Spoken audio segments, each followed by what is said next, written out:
Es en el año 1929, justo en el centro del Valle del Cibao, en la pujante ciudad de Santiago de los Caballeros, donde nace Alejandro Enrique Grullón Espaillat, hijo de los señores Manuel Grullón Rodríguez Objío y Amantina Espaillat González. Realmente yo lo conocí en la juventud, en los años 1956, 57. Primeramente y muy superficialmente de Santiago, aunque ya tenía su referencia por sus padres, Manuel Grullón y doña Amantina, porque don Manuel fue un gran médico en Santiago. Y tanto yo como mis hermanos, nuestros padres nos llevaban allá ocasionalmente para fines de chequeo de algún tipo de salud. Doña Amantina, que era su mamá, era una mujer sumamente cuidadosa de la salud de esos hijos. Eran 3 varones. Alejandro, que era el primero, Arturo y Máximo, el tercero. Y ella no permitía que nadie le tocara a ese niño la mano. Y si alguien por casualidad le ponía la mano, que es una forma característica de dominicano, un besito al niño, que el niño más lindo lo besaba, ella iba con un algodón y alcohol y le rozaba. O sea, el niño estaba limpio de microbios y se enfermó. Y bueno, y los doctores no daban pie con bola hasta que el doctor Salvador Jorge Blanco, que lo mandaron a buscar, ve al niño, hace algunas preguntas, lo agarró por los bracitos y lo metió en un lodazal. A las 2 horas ya el niño estaba jugando.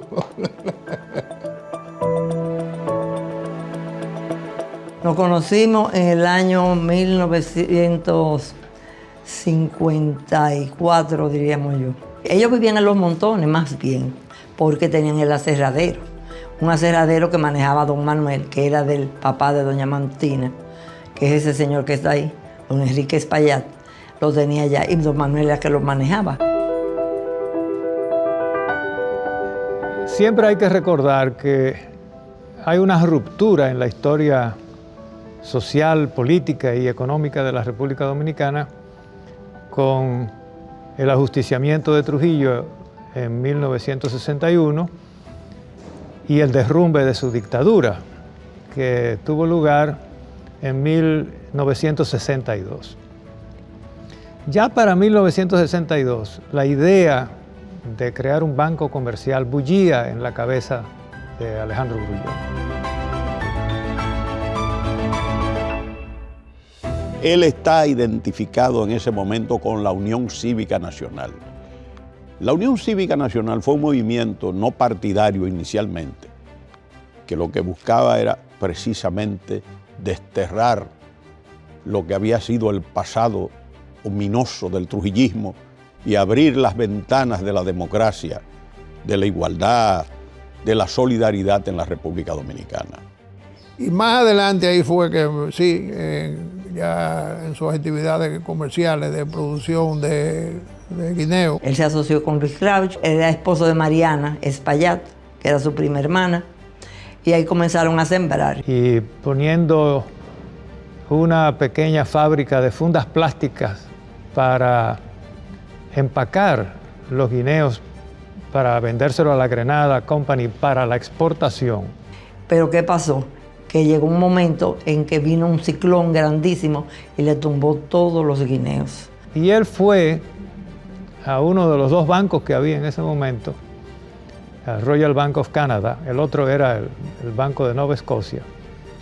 Ellos eran muy jóvenes, él tenía en ese momento 25 años. Por alguna razón, el gerente, que se llamaba Freddy Lloyd Nass, no le dio el préstamo. El enojo de Alejandro se tradujo en una sentencia: te voy a montar un banco. Lo demás es historia. Nosotros queríamos que esta nueva institución fuese un instrumento del bien común a cada dominicano, sin distinción de origen, raza, credo, clase social. La posibilidad de poseer, comprar y vender acciones del banco libremente, sin cortapisas, con lo cual poníamos nuestro grano de arena en la construcción de una sociedad capitalista más moderna en la República Dominicana. A la muerte de Trujillo, ¿verdad? El país tuvo plena libertad de acción. el empresariado dominicano y todos los dominicanos tuvimos la libertad, ¿no?, de actuar ya en lo que quisiéramos. Y Alejandro aspiró a que se hiciera un banco nacional. En ese tiempo, la banca era rudimentaria, arcaica si se quiere. En el momento en que se funda el Banco Popular, agosto de 1963, aunque inaugurado en enero de 1964, en el país operaban 3 instituciones bancarias. El Banco de Reserva, que era del Estado, de la creación del dictador Trujillo, el First National City Bank y el Chase Manhattan Bank. Como ustedes comprenderán, el Citi y el Chase eran instituciones extranjeras donde no había acercamiento con la población. Y al mismo tiempo, la gente pues se resistía a cruzar una ventana de vidrio. No empujaban la puerta porque le tenían miedo. Yo venía del campo y encontraba una puerta de vidrio. No, eso seguía de largo, porque pues pensaba de que si se empujaba pues se podía romper. Don Alejandro para mí fue un gran catalizador de los procesos de cambio que se originaron en nuestro país a partir de la década de los 60. Él era parte, como sabemos, de la Asociación para el Desarrollo, fundador de la Asociación para el Desarrollo, que fue ese grupo de jóvenes visionarios originalmente del área de Santiago, que definieron una serie de iniciativas que el país necesitaba enfocar, entre ellas la creación de un banco privado.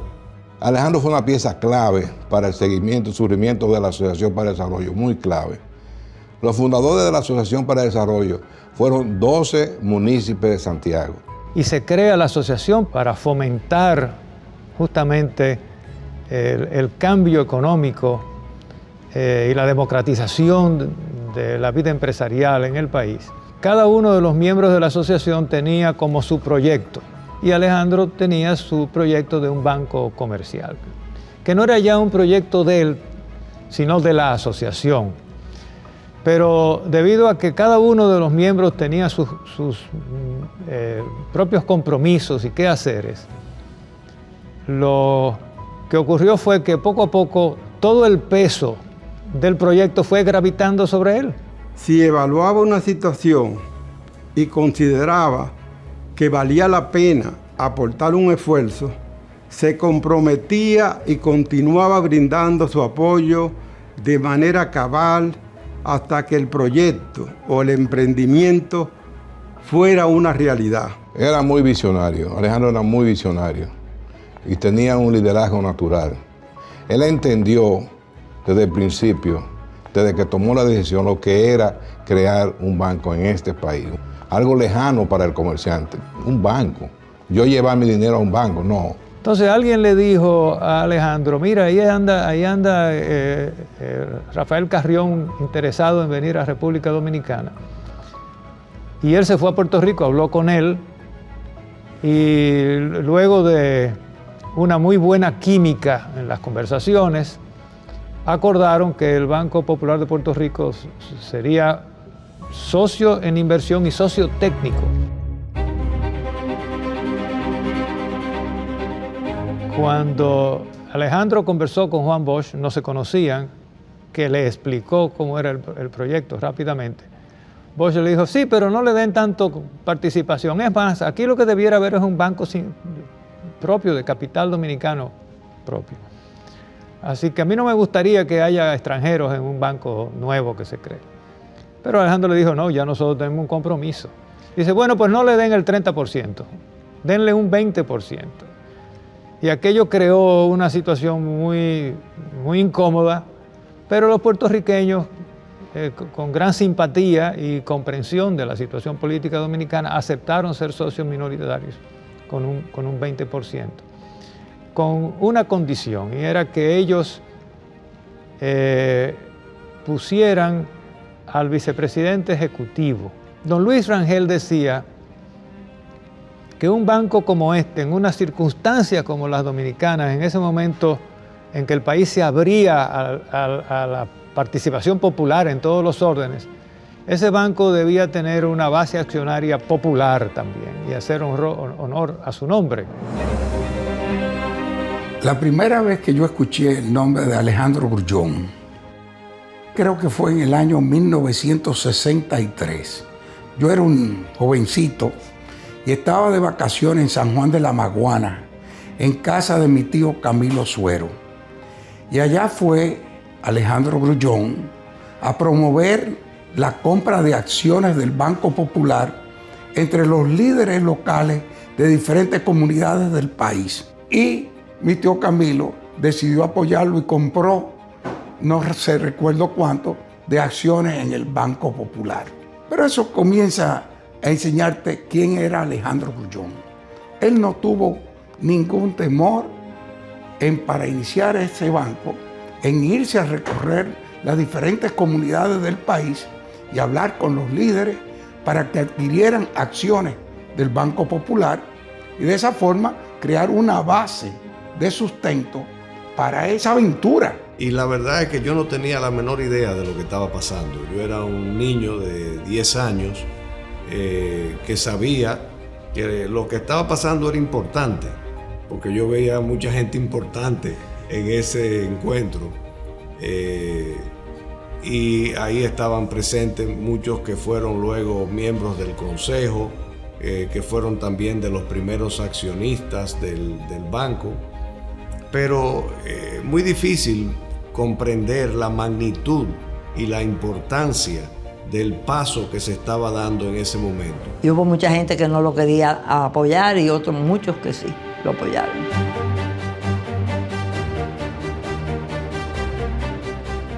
Yo tengo que hacerme un mea culpa porque yo, honestamente, a pesar de ser propenso a meterme en muchos negocios diversos, no capté la magnitud de la idea y del entusiasmo y del éxito que iba a tener ese banco. De lo contrario,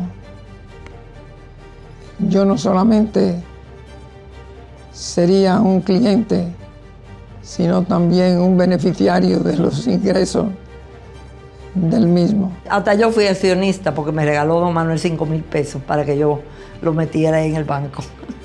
Fue una experiencia inolvidable.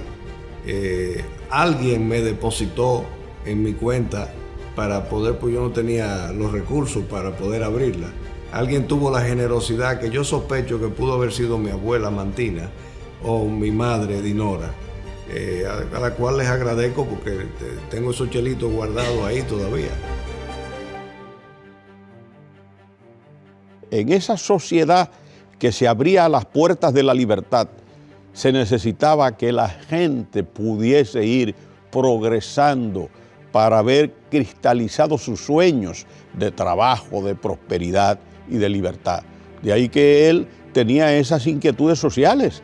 Y esas inquietudes sociales, digamos, y ciudadanas, lo llevaron a estar siempre preocupado muy intensamente por el acontecer dominicano. Tiempos difíciles son el llamado para que hombres de voluntad asuman su lugar. Al año y pico de estar funcionando el banco, estalló la guerra civil. Y la guerra civil tiene como escenario la ciudad colonial. Y en la ciudad colonial era que operaban todos los bancos. Entonces los bancos se vieron obligados a cerrar. Pero tanto él como Pedro Antonio Rodríguez se dieron cuenta de que ellos tenían que responder a este desafío, a este reto, con valentía. Y lo que hicieron fue que en la calle Leopoldo Navarro, esquina Bolívar, abrieron unas oficinas del banco y anunciaron que el banco estaba funcionando. La anécdota que Pedro Antonio Rodríguez la contaba sonriéndose, con gran satisfacción, es que las oficinas no tenían un archivador, lo que tenían era una mesa con una caja improvisada, ¿no?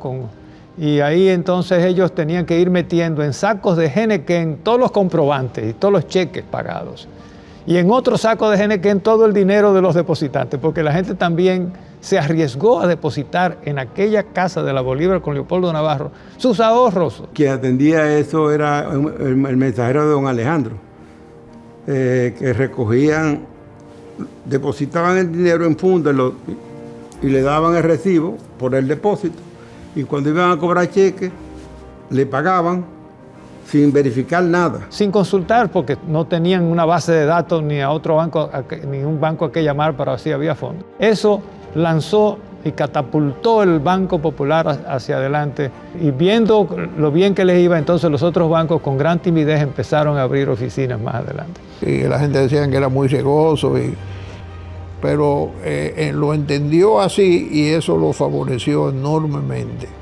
Y la honradez en aquella época fue tal que en solo 2 ocasiones hubo cheques que no tenían fondos suficientes. 3 premisas son determinantes para redirigir nuestro desarrollo.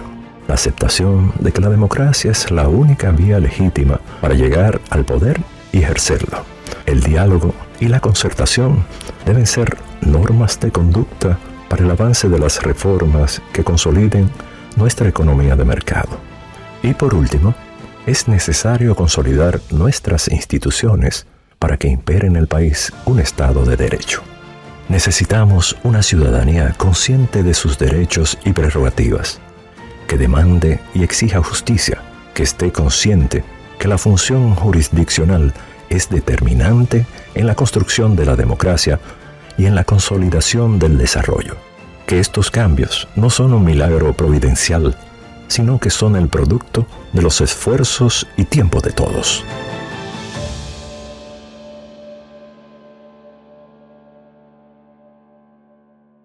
A principios de los 1970, en el 73 quizás, el Banco Popular decide hacer un concurso para construir su centro financiero en la Gran Manzana que se encuentra en la esquina de las avenidas Kennedy y Máximo Gómez. Entonces invitó a una serie de firmas de arquitectura a participar. Días después de anunciar el resultado, don Alejandro nos llamó y nos dijo que el proyecto que a él le había gustado era el nuestro, pero que el jurado tenía potestad de elección. Y agregó, desde este momento, tú comienzas a trabajar conmigo. Mientras don Alejandro consolidaba su visión por un mejor país, un nuevo y moderno símbolo del Grupo Popular se levantaba desde las entrañas de la ciudad, la Torre Popular. Esa oficina, esa Torre Popular para él era parte de él. Yo conocí a don Alejandro con apenas 20 años de edad. Don Alejandro era una persona que creía mucho en su país y en su gente. Y los empleados del Banco Popular para él eran su familia. Su familia, la familia popular. A él el popular le corría por las venas.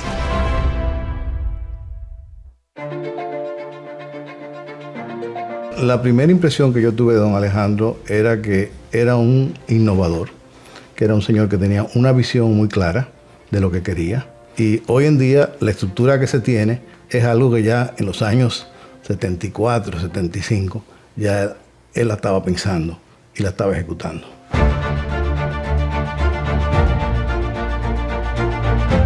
Don Alejandro tenía la facilidad de irse adelante al tiempo. Se pasaba cosas que iban a pasar en 10 años, ya la tenía preparada.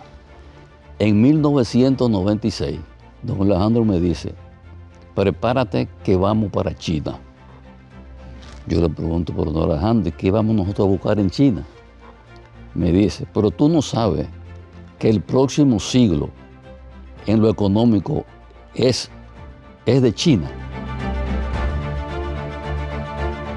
Una de las inteligencias más preclaras que yo he conocido. Alejandro veía y entendía las cosas sin que se le explicaran prácticamente. Era un hombre que vivía innovando y creando y pensando en cosas nuevas. La parte internacional coincide básicamente con mi llegada al grupo. Yo llego al grupo en 1980, soy el primer empleado que tiene la tenedora y era básicamente reportando con él y comenzamos la parte internacional con el negocio de tarjetas de crédito, que tenían líneas de crédito tanto en pesos como en dólares. Para estos fines se crearon 4 compañías, 2 estaban en República Dominicana y 2 estaban en el extranjero, en este caso en Panamá. Yo recuerdo que en una ocasión me fue a visitar, porque él te recibía en el banco, pero cuando él quería indagar algo, él se te aparecía, porque tampoco era que te llamaba el día antes. Y me dijo, Fran, yo quiero hacer un banco en Nueva York y yo necesito conocer a tu socio Ted Gill. Y Ted le dijo, me dijo, dile que la semana que viene, el día que él quiera. Y Alejandro me dijo, yo voy, pero tú vienes conmigo. Ya en los años 70, él tenía una visión de que los dominicanos residentes en Nueva York se iban a convertir en un ente importante para los dominicanos. Con esa oficina en Nueva York comenzamos a prestar en dólares. Y los primeros préstamos fueron para promocionar el turismo. Cuando se comenzó el turismo en la zona de Punta Cana, él le apareció. A los Barceló él fue el primero que le financió y se convirtió en el banquero de los Barceló. No tuvo temor en prestarle a esos primeros inversionistas y darle apoyo para que se desarrollaran. Ese banco empezó a ganar clientela, empezó a ganar por necesidad el negocio de muchos que no tenían otra alternativa y luego se convirtieron con el efecto de las relaciones en clientes privilegiados, como fue el caso nuestro, entre muchos otros. Él no comenzó como banquero, él era un empresario que se convirtió en banquero. Entonces, quizás eso lo hacía más dispuesto a tomar una serie de pequeños riesgos que lo que tomaría el banquero clásico que se ha formado solamente en la banca. En eso él tenía una sensibilidad extraordinaria para poder discernir y diferenciar las decisiones que no se toman en base a números, que se toman en base al instinto y al conocimiento íntimo de la persona y del ser humano. Fue un hombre muy consciente de los problemas sociales del país. O sea, es un hombre que cuando crea el banco, decide que el banco va a darle servicio a todo el mundo. Pero si algo lo caracteriza a él, es esa capacidad de innovación y es algo que realmente se mantiene en la organización y que su hijo Manuel Grullón pues ha logrado también continuar. El banco sigue siendo líder en innovación, en servicios, en tecnología y es algo que todos aprendimos de don Alejandro Grullón.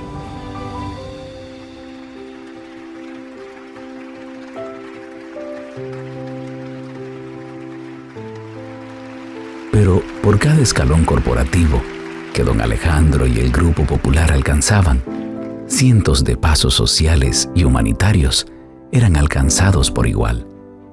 Pasos que harían de la República Dominicana ese país justo, equitativo y moderno que don Alejandro soñó. Alejandro y yo llegamos a ser 2 amigos que nos quisimos mucho.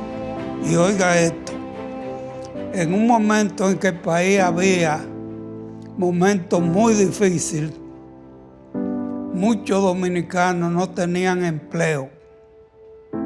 Y yo hablé con Alejandro para que me ayudara económicamente con un préstamo para crear el programa que yo creé de viaje ahora y pague después. Y con ese programa nosotros sacamos 4,000 dominicanos a trabajar en Nueva York. Y esa colonia que hay en Nueva York la sacamos nosotros. Y oiga esto, le dimos esos créditos y ninguno dejó de pagar un centavo. Ayudaba porque era su naturaleza, porque entendía que había gente que necesitaban ayuda. Al principio del banco todavía yo tengo personas que vienen donde mí y me dicen, oye, tu papá me dio un préstamo y yo le firmé una servilleta. Obviamente la banca ha cambiado mucho pero así empezó el Banco Popular. Una vez que él se formaba un criterio sobre una persona, el 99% de las veces estaba correcto. Tenía una habilidad de conocimiento humano, el lenguaje corporal, la forma de hablar, la forma de comportarse. Cuando él decía, ese es bueno y da para esto y para lo otro, tú podías ir con los ojos cerrados. Tenía esa habilidad de conocer el ser humano, de conocer a la gente. Participé junto con don Alejandro en una reunión internacional en la ciudad de Miami. Don Alejandro venía bajando por las escalinatas y él me abrió los brazos y me dijo, del Toro, ¿y cuándo es que tú vas a ingresar al Grupo Popular? Y yo le dije de inmediato, de manera jocosa también, cuando usted lo disponga, don Alejandro. Él no tenía límites en su generosidad. Un hombre extraordinario, un excelente juez, en el sentido de que su balanza era justa. Dedicación sin límite a las causas en las que él creía. Muy respetuoso. Una persona excepcional y un gran ser humano.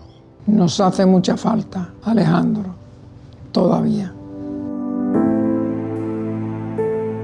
Me viene a la mente un buen dominicano, un hombre que quería su país, que le importaba su país. Un hombre que, a pesar de el dinero que pudo haber tenido y demás, no dejó de ser sencillo. Era un hombre que era capaz de tratar al presidente de la nación, pero al mismo tiempo sacaba tiempo y echaba un párrafo con el limpiabota que trabajaba en la esquina de donde estaba el banco. Un líder regional, un líder que trascendió su propio país y que definitivamente fue más allá de lo que es un simple banquero. Don Alejandro Grullón dejó un legado en la vida, porque lo primero para él no era el dinero. El legado que él nos deja es para qué son las cosas. Era un líder holístico, era una persona que no solamente tocaba los aspectos que tenían que ver con el sector financiero. Don Alejandro era un mecenas del arte, era un hombre que cultivaba, admiraba el arte dominicano, principalmente la pintura y la escultura. El que visita la Torre Popular, principalmente los pisos 11 y 12, puede percatarse de eso. Todo eso era iniciativa de él. En las iniciativas artísticas fue un periodo muy bonito, porque don Alejandro seleccionaba a un artista de los que eran ya más o menos conocidos, pero que no tenían los medios para desarrollar su obra de arte. Que él le decía, ven y múdate aquí a La Romana o a tal lugar para que te pases 2 meses, 3 meses, 4 meses produciendo obras de arte, que al final se hacía una exposición para que se vendieran todas juntas y el artista poder tener un fondo económico para adquirir una vivienda, para hacer alguna ayuda o alguna inversión en su familia. Alejandro se hizo sentir mucho en las ayudas a programas sociales de diversas instituciones del país, muchas de ellas, sobre todo necesitadas de apoyo económico, ¿no? Y de apoyo moral. Plan Sierra ha continuado eso muy exitosamente y muy cuantiosamente.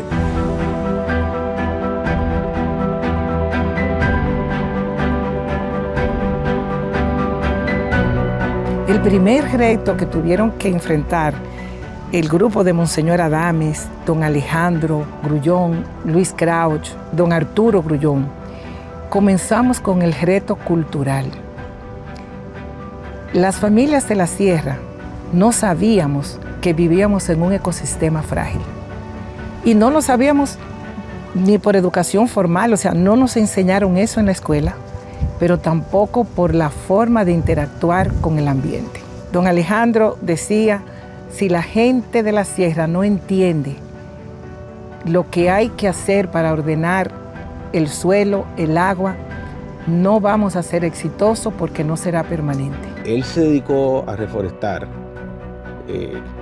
porque él entendía que era favorable para el país. Era un visionario muy a su manera y le fascinaba ir a chequear su Plan Sierra. Don Alejandro demostró en el Plan Sierra un conocimiento profundo del bosque, no aislado, sino del bosque como un recurso natural renovable vinculado al agua, al suelo, al aire, pero estrechamente vinculado a los habitantes de las comunidades boscosas. Pero lo más importante no es que era un jefe, sino su humanidad, su sensibilidad, su amor particularmente hacia el país. A medida que él fue creciendo y que el banco fue creciendo y que él se fue haciendo una figura pública, también se fue convirtiendo en una figura nacional, porque no había problema nacional al cual él no le pusiera atención, con intención de resolverlo. Y eso lo llevó a meterse en grandes proyectos de desarrollo, pero también lo llevó a participar y a intervenir en la solución de grandes crisis nacionales, que algún día se va a escribir de ellas. Pero una de ellas fue, digamos, en 1986, cuando él formó parte de la llamada Comisión de Asesores Electorales, que salvó al país de una guerra civil. El 4 de junio del año de 1990, aparece una publicación en los periódicos donde un grupo de notables abogados clama por una reforma del sistema de justicia que ellos entendían que tenía muchas precariedades y que no respondía a las necesidades del pueblo dominicano. Cuando don Alejandro ve eso, me llama y conversa y me dice, porque él tenía esa preocupación de la debilidad institucional de la República Dominicana, que era mala no solo para la vida ciudadana, sino también para la vida de los negocios, porque una mala administración de justicia conspira contra la seguridad jurídica, que es uno de los soportes de una sana actividad económica. Y este documento de este grupo notable de juristas es el 4 de junio del año 90. Ya el 20 de julio de 1990, se estaban firmando los estatutos de la Fundación Institucionalidad y Justicia, cuyo inspirador fue don Alejandro Enrique Grullón Espaillat, de la FINJUS, de esa FINJUS que anda por ahí haciendo aportes. Alejandro era un empresario democrático, que creía en la democracia y la promovía. Uno de los grandes secretos del crecimiento y éxito del Banco Popular Dominicano es su apego a la ley y sobre todo a la ética de los negocios. Como hombre de negocios, Alejandro era un empresario de una alta ética. Él no solamente ofreció dinero al que lo necesitaba en forma de crédito, él le aportó también ayuda intelectual, ayuda administrativa y sus valiosos consejos. Y eso es también parte de la misión de un banquero. Y una de las cosas solidarias de Alejandro era la educación. Alejandro ayudó a mucha gente a que se graduaran, a hijos de sus propios empleados que se hicieran bachilleres, a mucha gente que buscara la educación como una fuente de progreso y de libertad.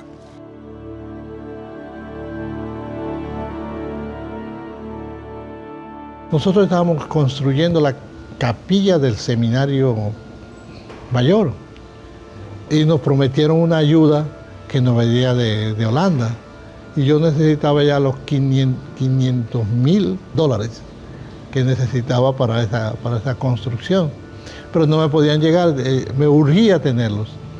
Entonces yo fui donde Monseñor Arnaiz y él me dijo, mira Ramón, lo que hay que hacer es vete a hablar con Alejandro Grullón. Y le dije a don Alejandro que necesitamos esa cantidad de dinero. Entonces, pero no podíamos pagar los intereses, que eran 140,000. Él se quedó mirando, silencio, y me dijo, Monseñor, le vamos a resolver el problema. el banco no puede regalarle los 140,000 pesos, porque el banco es una empresa y un negocio. Lo que vamos a hacer es lo siguiente, que él le va a prestar el dinero y yo voy a pagar el préstamo. Él pagó el préstamo. Eso me impactó. Me impactaron dos cosas, la generosidad y la seriedad del banquero. Don Alejandro, en términos de lo que pensaba del país, era que primero el país, segundo el país y tercero la Virgen de la Altagracia.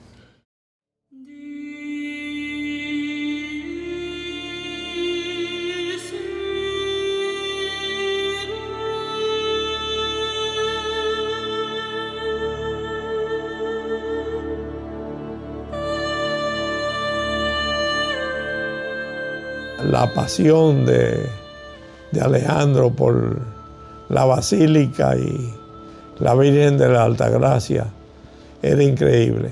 Él quería estar, en sus últimos años, él quería estar el día entero allá. Pero el día entero allá para ver en qué podía él ayudar a mejorar algo.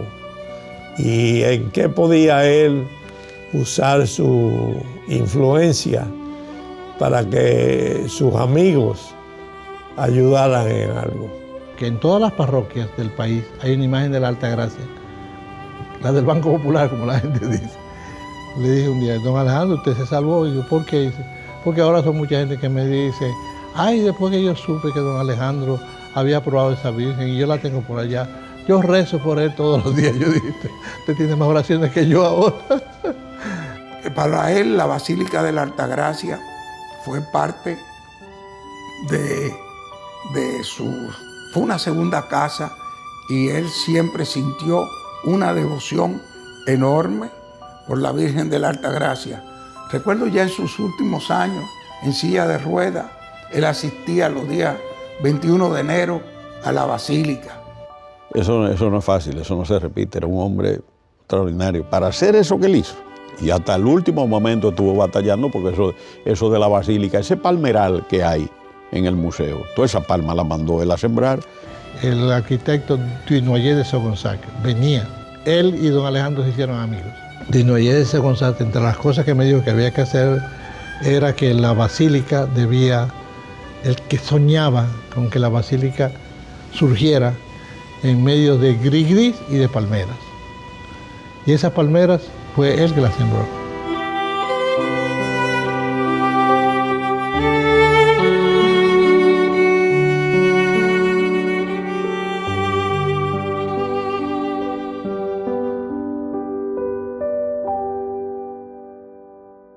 Entre las cosas últimas que había que hacer era un museo, y él se metió de lleno. Por eso lleva el nombre de él con toda razón. Hay muchas cosas ahí que están ligadas a la memoria de él, pero a los hechos.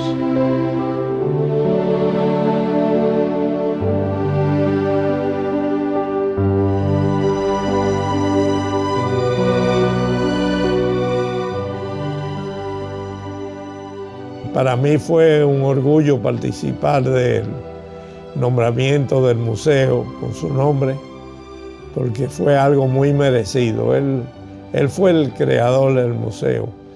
Y el museo ahora la gente lo ve y no entiende que todos esos artefactos que están hoy en el museo, preservados y para que el pueblo los vea, estaban dispersos y en almacenes y en sótanos, y todo eso se rescató gracias al esfuerzo de él. Es decir, fue una cosa que cuando él decidió entrar y ser parte de la Basílica, fue como un tren que no volvió para atrás, ¿no? Y hacía lo que fuese necesario por proteger a la Virgen de la Altagracia. Un día yo estaba en su oficina y me dijo, este banco existe por la Virgen de Altagracia. Y quiero decirle a usted entonces que esto que yo estoy haciendo por la Altagracia y por la Basílica, no lo hago ni por mi amigo Monseñor Polanco ni por usted, es por ella.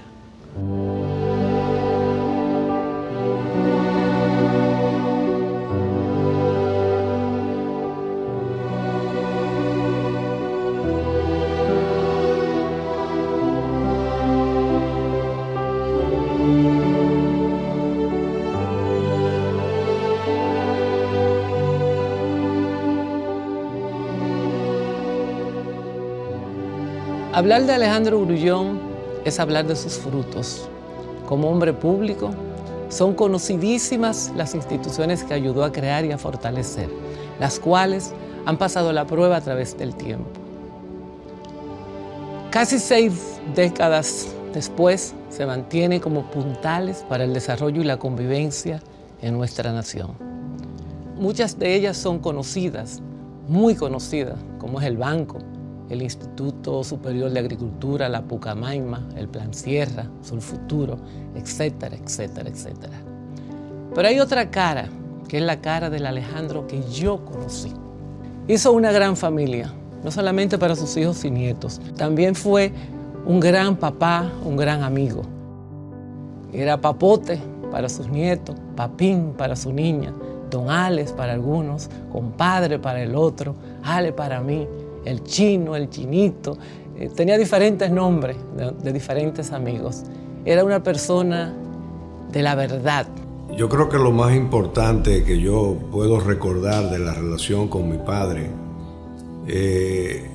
es que en los momentos trascendentales de mi vida siempre estuvo presente. Él no era un padre de estar un día entero con sus hijos, ni una tarde entera. Ocasionalmente habían viajes de fines de semana y cosas así.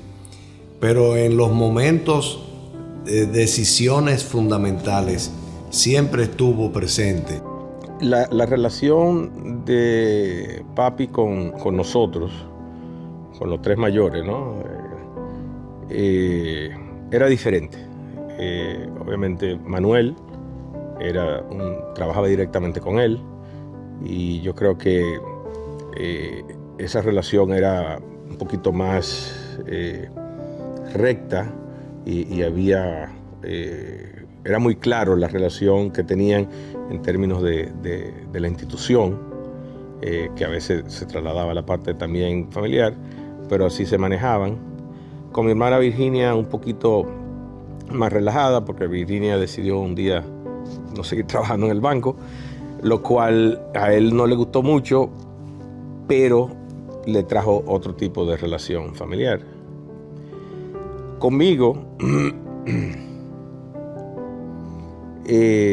era una relación, una mezcla de Manuel y Virginia, pero siguiendo trabajando en el grupo.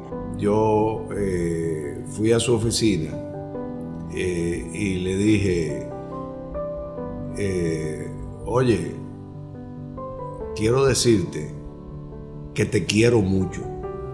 Le digo yo a mi padre, quiero decirte que te quiero mucho. Que esta diferencia de opinión que podemos tener sobre un tema no afecta lo que yo siento por ti.